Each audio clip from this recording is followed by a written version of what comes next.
So this study, we looked at the concept of predatory publishing, which many of us in academia will know as the spammy emails that arrive in our inbox in the tens or the dozens every week, inviting us to contribute to journals that we've never heard of and that sometimes have nothing to do with what we study. These journals, which are commonly called predatory journals, tend to prey on authors by inviting them to submit research or encouraging them to publish with them with a pure profit objective. They're just trying to make money and they don't care as much as they should about the integrity of the research they're publishing. Now, these journals are obviously a problem in academia, but in the study we did, we were also curious whether they're a problem in journalism. Specifically, we wanted to understand how science journalists who are constantly reporting on research in different kinds of journals, what they know about predatory publishing, and how they try to ensure that the journals that they report on are credible and trustworthy and that the research is sound.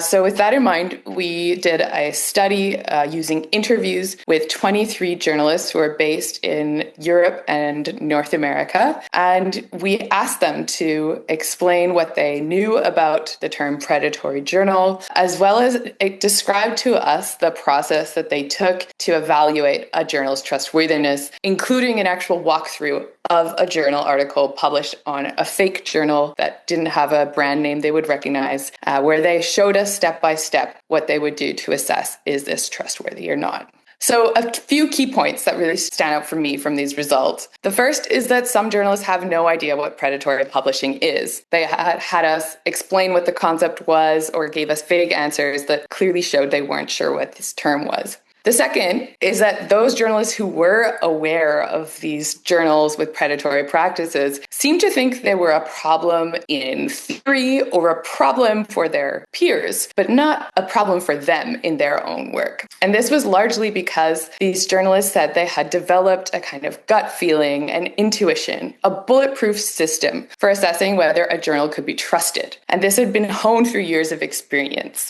Unfortunately, when we dug into what this system actually looked like, we saw that it's very, very much hinging on indicators of prestige as a proxy for trustworthiness. So as we know from other research, journalists told us they like to report on the big brand name journals, the Sciences, the Natures, the Cell. These could be trusted. So there was a sort of unwavering trust from some journalists linked to prestige. Journalists also said that they preferred to report on journals they knew. So familiarity became really important, with some journalists going so far as to say that they would never report on a study in a journal they'd never heard of. Other journalists mentioned things like journals that they believed had a good peer review process in place, but also the profit model of the journal. Specifically, journalists were wary of journals that asked authors to pay money, which, as many of us know, is core to the business model of many open access publications that are completely legitimate.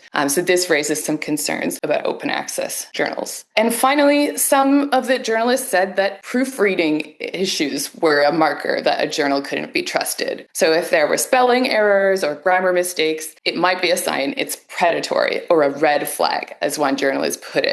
Now, we take all of this together. It can be concerning both for journalism and for science. We're seeing that more and more and more journalists are placing so much trust in prestige and reputation. This risks a rich getting richer type of phenomenon in whose research gets spotlighted, what science makes it out into the public. And on top of that, there's a suspicion of open access journals, which are paradoxically all about advancing public access to research knowledge. So there's an ongoing issue where journalists, as well as some scholars, continue to conflate open access publishing with predatory publishing, which means many of these new, in some cases, excellent open access journals are getting overlooked by the media. Journalists using proofreading and grammar issues as an indicator of quality is, to me, really concerning, especially for scholars who are writing in a language that isn't their first language. As we know, English is the language of science, and many people around the world are forced to write in this language that may be their second or third language. Even scholars who are speaking and writing in their first language are likely to make mistakes, and journals don't always catch those. In fact, in many cases, it's authors themselves who have to proofread their own work.